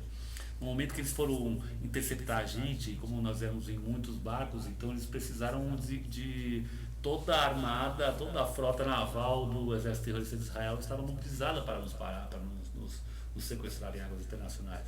E com isso eles deixaram a orla da faixa de Gaza totalmente livre. Vale lembrar, até pela CUFIA, que a gente vê que eles têm uma rede de pesca, porque faz parte da cultura palestina, eles são pescadores. Então eles são proibidos há muito tempo de andar até uma certa distância do mar para poder pescar. Então eles só pegam a rebarba dos peixes sempre. E ultimamente, depois desses últimos 2 anos que ampliou o genocídio palestino, eles são proibidos totalmente de entrarem nas águas. Então, com a saída da frota naval do exército terrorista de Israel da costa da faixa de Gaza, eles puderam pescar. Então as imagens são realmente fantásticas, de pescadores com redes com toneladas de peixes, e por incrível que pareça, eles conseguiram pescar mais alimento do que a gente estava levando para eles. Então, bem ou mal, também teve esse lado que não foi programado, mas que acabou acontecendo, que foi essa liberação temporária do mar, para eles conseguirem fazer o que eles mais gostam, o que eles mais têm orgulho de fazer, que é pescar e ter seu próprio alimento. Outro ponto importante lembrar é que a gente percebeu simplesmente isso quando a gente também chegou em Amman e tivemos Amman, capital da Jordânia. Então é importante a gente contextualizar. A Jordânia é um país que tem 60% a 70% de palestinos ou descendentes de palestinos. Então, o tratamento que a gente teve quando chegou na Jordânia foi incrível. Então muitos palestinos e muitos descendentes de palestinos vieram falar com a gente. Em todo tempo eles nos agradeciam muito, porque mesmo nós não chegando, mesmo nós não conseguindo completar o objetivo de levar essa ajuda humanitária, de criar esse corredor de ajuda humanitária, nós mostramos ao mundo e mostramos a Israel de que os palestinos não estão sós nessa batalha. Então foi muito bonito e muito emocionante de escutar muitos relatos de palestinos que eles vinham abraçar a gente o tempo todo e falar assim: nossa, muito obrigado, nós estamos há quase 80 anos brigando e achávamos que estávamos sós nessa batalha, mas não, então nós estamos acompanhados do mundo inteiro. E esse foi um grande trabalho que a flotilha levou de incentivo e de apoio aos nossos irmãos palestinos. E vital, né? Olhando ainda mais dessa perspectiva, né, João? Eu queria te fazer uma pergunta, que é a seguinte: pouco depois do acontecimento da flotilha, vem o cessar-fogo, né?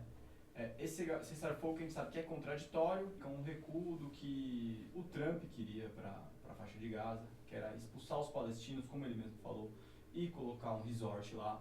É um recuo do ponto de vista do que o Netanyahu e o governo de Israel falaram em diversos momentos, que também era de expulsar os palestinos e ocupar integralmente a faixa de Gaza, demolir tudo, né? Bulldozers, que eles falavam, passar o trator em cima de tudo, para construir casas para os colonos, para os ocupantes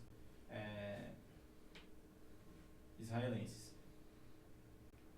O cessar-fogo também vem sem custos, porque se permanece dentro de um contexto neocolonial a relação que está estabelecida ali na faixa de Gaza, agora em outro patamar, com intervenção internacional, o papel dos Estados Unidos, que ainda vai ser questionado se vai ser isso que vai acontecer mesmo, tudo muito em aberto. E o cessar-fogo aponta, deixa ali uma margem para a criação do Estado palestino. Isso está escrito lá, a gente sabe que se tem duas coisas que não dá para confiar hoje no mundo, e talvez durante todo o século XX não deu para confiar, e hoje menos ainda, é em Estados Unidos e em Israel. Queria que você falasse um pouco do que você pensa sobre o cessar-fogo. Então, cada dia que se passa, nós vemos que esse cessar-fogo nada mais é até bem utilizado o termo que é para inglês ver, né? Justamente foi isso que foi para inglês ver, porque é um cessar-fogo frágil, um cessar-fogo que foi violado dezenas de vezes por Israel desde o primeiro dia que ele foi criado. Então não existe cessar-fogo. Então é importante que as pessoas no mundo inteiro continuem mobilizadas, continuem com os olhos em Gaza, porque não acreditamos nesse cessar-fogo, como ele se prova que ele não existe, pela quantidade de mortes que vem acontecendo. Então você vê, no mesmo dia que morreu, que os terroristas no Rio de Janeiro mataram mais de centenas de corpos pretos e periféricos no Rio de Janeiro, centenas de corpos palestinos também foram mortos em Gaza por bombas e por armas israelenses. Então esse cessar-fogo nunca existiu pra gente, a gente nunca acreditou nele. Claro que quando ele foi criado a gente tem uma certa tranquilidade, porque é uma coisa criada pelos palestinos, e é importante que qualquer dia, qualquer hora que passe sem voar bomba, sem cair bomba em casas e as crianças puderem ter uma hora de paz.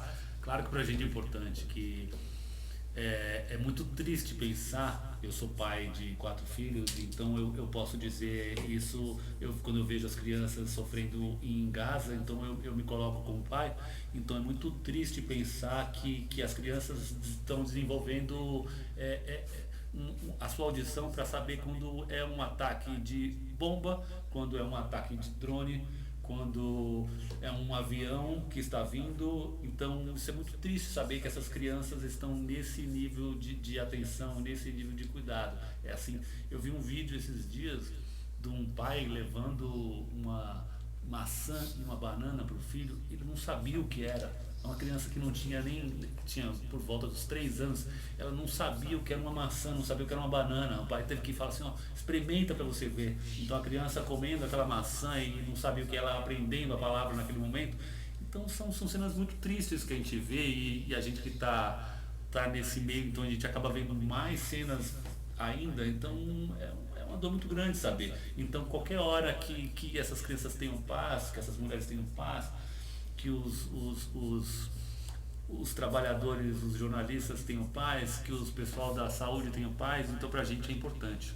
Então eu estive na prisão em Quezzote e digo de uma forma muito pequena da minha angústia, porque mesmo na prisão eu escutava o tempo todo aviões F-35 passando pelas nossas cabeças, entendeu? Um barulho ensurdecedor. Então você fica multiplicando aquilo e pensando na população de Gaza, naquelas crianças que estão sofrendo em uma cidade totalmente devastada, em cima de escombros e de corpos que ainda estão lá. Então a situação é uma cena muito triste de se imaginar, é uma cena muito triste de se ver. Então, eu queria falar uma coisa sobre isso, que assim, a gente tem que entender politicamente, né, o que está acontecendo, o que aconteceu. Você tem, o Trump tem que dar uma resposta para os seus eleitores. Ele está numa situação bastante difícil nos Estados Unidos, né? Ele tem o Congresso dele na mão e ele não consegue aprovar o orçamento, né? Por causa de Gaza, né? Os senadores, os deputados estão claramente, ele tá, se continuar a manter o Netanyahu, ele perde, eles não vão aprovar o... Então ele tem uma crise interna que ele mesmo provocou, taxando Deus, o mundo e fundo, que ele criou um problema para ele, né? Mas ao mesmo tempo ele tem que dar uma resposta para os seus próprios, para a extrema-direita americana, que acha que chega, não dá mais, não tem como justificar. Então, eu acho que ele, quando fez a proposta, embora seja bastante ruim, né, ele fez, não porque ele é bonzinho ou que ele queria paz, ele fez porque estava sendo obrigado. Só que o problema é que ninguém controla, né? Ninguém controla, porque para o Netanyahu é isso ou é o fim, né, dele. Então, ele vai até o fim, né? Então, a gente fica perguntando, quem vai salvar, né? A gente, né? Não dá para esperar que alguém salve a ONU, quer dizer, a gente tem que esperar que a gente tem que confiar na resistência palestina, nesse povo que é resiliente, mas ele não é submisso, né? E ele vai vencer. A Palestina não vai morrer, os palestinos não vão morrer, vão resistir. Agora, em algum momento, esse cessar-fogo falso, digamos assim, ele vai ter que acontecer, porque senão o império cai, né? Está caindo, atirando, mas assim. Então, se você analisa politicamente, começa a ter um respiro. Então, é um jogo complicado ali, né? É uma coisa, o papel dos BRICS nisso, o não papel, né? Poderiam estar fazendo mais do que estão fazendo. Enfim, você tem um xadrez político ali, nesse momento que nós estamos vivendo, 2025, nós estamos no dia, sei lá, já esqueci o dia que a gente está, 30 de outubro, né? Já estou ficando, né? Mas, assim, nesse momento, existe uma condição, né? Um contexto político que não tinha há 4 meses atrás. Então, dá uma esperança, né? Porque as pessoas mais cruéis do mundo estão encurraladas, né? Elas fizeram uma armadilha para si mesmas. Então, talvez isso possa resultar uma coisa melhor. Talvez. Né? Em relação a essa solidariedade que você colocou, o que o movimento, as pessoas que estão entendendo a causa palestina podem fazer hoje? Quais as tarefas que você acha que a gente da esquerda ou todo mundo que está solidário à causa palestina pode fazer hoje, nesse momento do cessar-fogo, para ajudar a causa palestina? Bom, o que é muito importante, como a gente comentou aqui, simplesmente não tirar os olhos de Gaza. Então, a gente precisa falar sobre Gaza, a gente precisa discutir sobre Gaza, precisa discutir sobre o problema e sobre a questão palestina. Então, isso é muito importante, a gente continuar nessa missão. Eu peço às pessoas que, como eu, deem um passo além, que se juntem às organizações sociais, que se juntem aos partidos, porque é politicamente que a gente vai resolver essa questão. A questão do boicote, ela é de extrema importância. Então, pressionar os governos, pressionar a questão do consumo, a questão financeira, ela é de grande importância. Então, nós temos até um aplicativo que a gente sempre divulga, que é o No Tanks, que então você baixa na sua loja do seu celular, baixa No Tanks, então ele vai divulgar produtos que têm as mãos sujas de sangue. Então, use o seu dinheiro de uma forma coerente, não use o seu dinheiro para empresas que apoiam e que têm as mãos sujas de sangue palestino. Então, isso é uma outra forma importante da gente estar lutando contra isso. A importância política também não preciso nem falar, é votar em candidatos que tenham um compromisso com a humanidade, um compromisso com a causa palestina. Então, isso é importante. Então, mantermos ativos, mantermos de olhos abertos, mantermos o nosso dinheiro para onde para a gente que a gente confia. Então, não gaste o seu dinheiro, não gaste o seu dinheiro que é suado, trabalhado. É tão difícil ganhar o seu dinheiro, então não gaste ele com empresas sionistas que tem esse viés racista, autoritário. Então, essa é uma das formas da gente batalhar junto e se juntar a isso, se juntar nos movimentos, quando tiver uma manifestação, quando tiver uma passeata, faça corpo, porque os governos eles precisam desse apoio social, desse apoio da população para trazer os governos cada vez mais para a esquerda, cada vez mais para os pontos que nós desejamos. Então, isso foi muito legal, a gente vê em manifestações gigantescas no mundo todo. Então, a gente viu na Itália, por exemplo, os portuários paralisando os portos. Então, a gente viu greves, a gente viu manifestações em Sydney, manifestações em Londres, Madrid, Barcelona, em todos os lugares do mundo, em São Paulo. Então, isso é importante. Então, vão para as ruas, gente. Então, temos que andar nas ruas, temos que apoiar os movimentos sociais e temos que votar direito. E sempre boicote aqueles que financiam e que têm as mãos sujas de sangue. Eu penso que, assim, você que está assistindo a gente, você tem que lembrar que é como cachorro. Parece uma coisa louca, mas tem sua razão de ser. Vão aparecer candidatos de direita falando sobre a Palestina, Então, preste atenção, onde eles estavam há 2 anos, né? Qual é o Congresso que a gente tem hoje, tudo isso acontecendo, qual foi a proposta do Congresso? Criar um dia de amizade Brasil e o Estado genocida de Israel, né? O Brasil prestes a romper, quer dizer, com muita mobilização, muita pressão, a gente conseguiu o embargo militar, rebaixamento das relações diplomáticas, a gente conseguiu, e a gente está prestes a fazer um rompimento de relações comerciais, né? Então, não é a esquerda, ela precisa aprender a andar junto, né?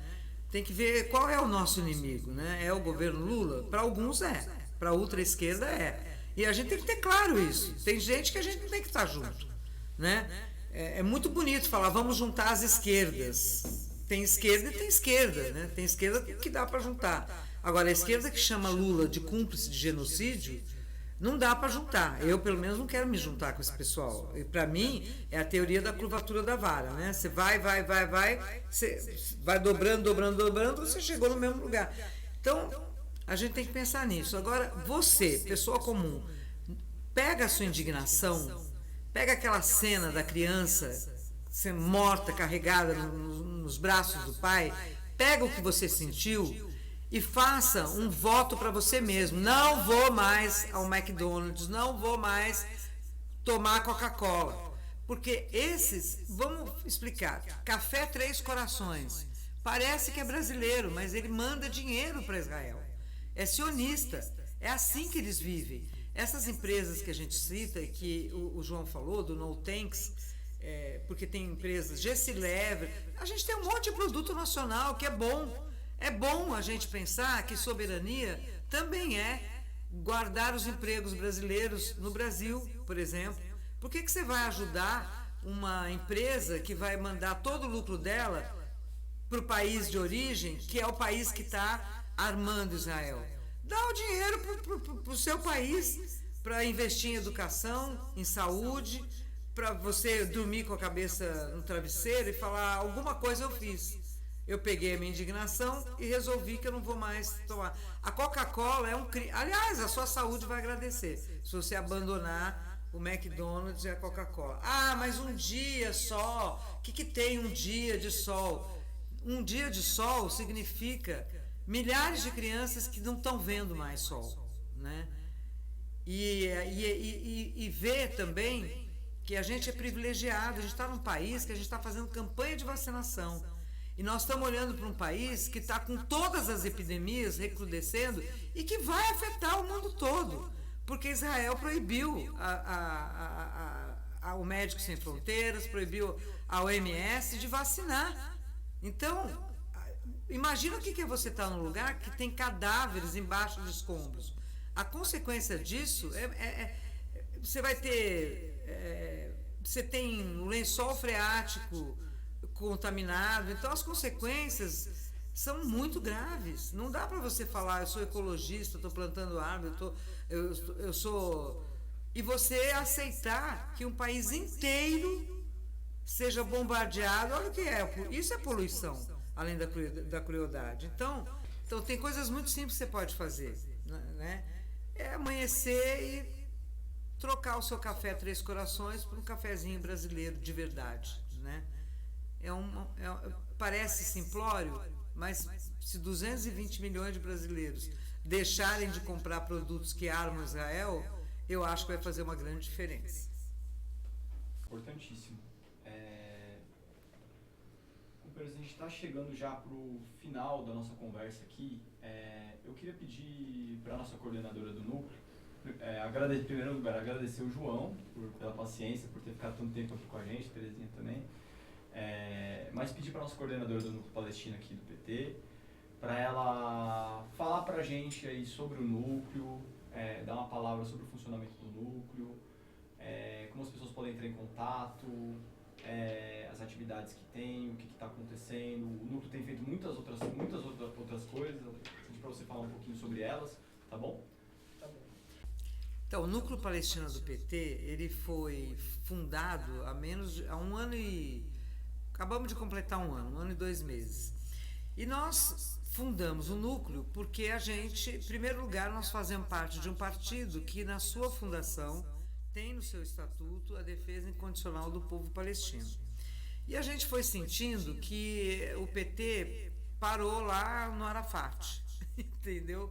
Então a gente sentiu necessidade de juntar pessoas que estão mais próximas da questão palestina para fazer uma formação interna, além de aproximar as pessoas da causa, sair da bolha, né? A gente não acha que ficar gritando: olha, a Palestina vai ser socialista, tem que ser socialista. Não, quem vai decidir que a Palestina vai ser primeiro a gente tem que sair do genocídio, né? Então o núcleo, ele vai existir pós-genocídio sempre, porque a Palestina, enquanto ela não for livre, ninguém vai ser livre, né? Então a gente está trabalhando muito fortemente para essa formação dentro do PT e para fora do PT, né?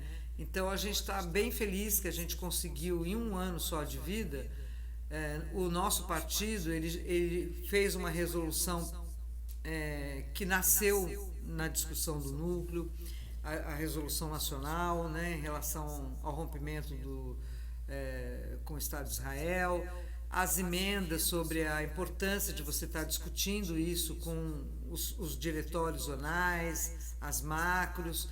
Essa é a nossa ideia, de aproximar e a gente conseguir. O núcleo ele nasceu pequeno em São Paulo, mas ele tem gente de outros estados e tem gente de outras cidades do estado de São Paulo. Para nós não tem nenhum problema. A gente acha que isso é super importante. Então, eu queria divulgar o nosso site, porque tem um acervo muito legal lá, para quem quer conhecer mais sobre a Palestina. Então, é www.nucleopalestina.com.br. E o nosso Instagram, que é @NúcleoPalestinaSP. E aí, além de tudo isso, queria convidar as pessoas que estão assistindo, dia 6 de novembro, a gente vai fazer às 7 horas da noite, no Sindicato dos Jornalistas aqui na cidade de São Paulo, um ato interreligioso pelas vítimas de Gaza. Aproveitando essa semana que no Brasil você tem o dia de finados, né? Então nós nos propusemos a fazer isso. Dia 8, no espaço Lélia Abramo, a gente vai ter o sarau pela Palestina, porque divulgar a cultura palestina é também uma forma de resistência. Então você aí que faz poema, você que é poeta, você que é poetisa e que fez um poema sobre a Palestina, sobre essa situação, está convidadíssimo, convidadíssimo. O que gosta também de escutar poesia. O que gosta de escutar, exatamente. Mas... E depois a gente vai ter uma aula pública no dia 27 de novembro, porque o dia 30 é o Dia Internacional de Solidariedade à Palestina. Então nós vamos fazer no dia 27, na livraria Tapera Taperá, uma conversa, um colóquio sobre a questão palestina e o Oriente, com o professor Bruno Huberman e a professora Samira Osman, que é do núcleo. Então a gente é um núcleo bastante ativo e se você quer participar, é só chamar a gente pelo site ou pelo Instagram que a gente te acolhe.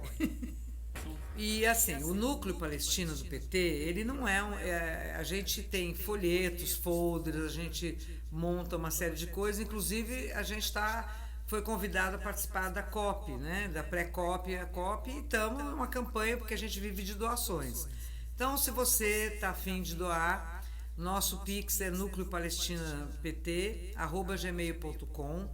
Você pode também entrar no núcleo, no site do núcleo, escolher uma das nossas camisetas, que são muito lindas, são 100% algodão e custam apenas R$60. Você pode ter uma camiseta maravilhosa do Randala, escrito Free Palestina, ou do planeta sendo abraçado pela bandeira palestina, ou se você é filiado ao PT, a gente tem a nossa famosa camiseta do Núcleo Palestino do PT, Palestina Livre do Rio ao Mar. Obrigada. Então, turma, olha o recado da Terezinha. Quem tiver, isso é uma coisa importante, você é militante do PT, você é filiado, você está no seu DZ, você está no seu editório municipal, importa onde seja via online ou presencial, o Núcleo Palestina ele tem a disposição e a capacidade para ajudar nessa tarefa que é formar a nossa militância petista para debater, para discutir esse tema tão importante, no momento como a gente já falou aqui, a régua moral, né, hoje para a humanidade, a questão palestina. Então, o Núcleo Palestino do PT está à disposição para a gente fazer essa discussão, né? É só entrar em contato pelos meios aí, a gente vai deixar na tela também, que a Terezinha falou, tá bom? Que a tarefa está dada e a tarefa vai ser cumprida. E fiquem de olho no calendário, porque vai sair bastante atividade do núcleo, tá? Em vários diretórios municipais, a Macro Osasco aqui vai fazer várias atividades que a gente quer aí contaminar, como vocês disseram, a militância petista da defesa palestina. É isso aí, gente. E vamos encerrar por aqui. Queria agradecer todo mundo que ficou até o final. Vamos agradecer o Will, que está aqui na câmera. O Will que está aqui. Ajudando a gente. Né, Will? Grande companheiro está aí, segurou a nossa gravação. E por último, pessoal, a causa da Palestina, como o João falou aqui, é a causa, na verdade, da soberania nacional. É isso que é. É a causa da soberania nacional dos povos oprimidos contra o imperialismo, contra o colonialismo. E a gente está sentindo hoje no Brasil, a gente sente desde o começo de julho, o que é ter um ataque do imperialismo contra o nosso país. E a Palestina é o exemplo mais extremo disso. Mas a gente não está livre de algo assim acontecer no Brasil, infelizmente. É só a gente olhar para o lado, só a gente olhar para a Venezuela e para outros países da região. Qualquer país que tenta exercer sua soberania está ameaçado. Por isso que defender a Palestina hoje é defender o Brasil amanhã e defender a humanidade sempre. Tá certo? Muito obrigado por todos que ficaram aqui. Não se esqueçam de se inscrever no YouTube do Núcleo e em todas as páginas das redes sociais que a gente vai deixar na tela aí e acompanhar as atividades do Núcleo Palestino do PT. Tá certo? Palestina livre sempre.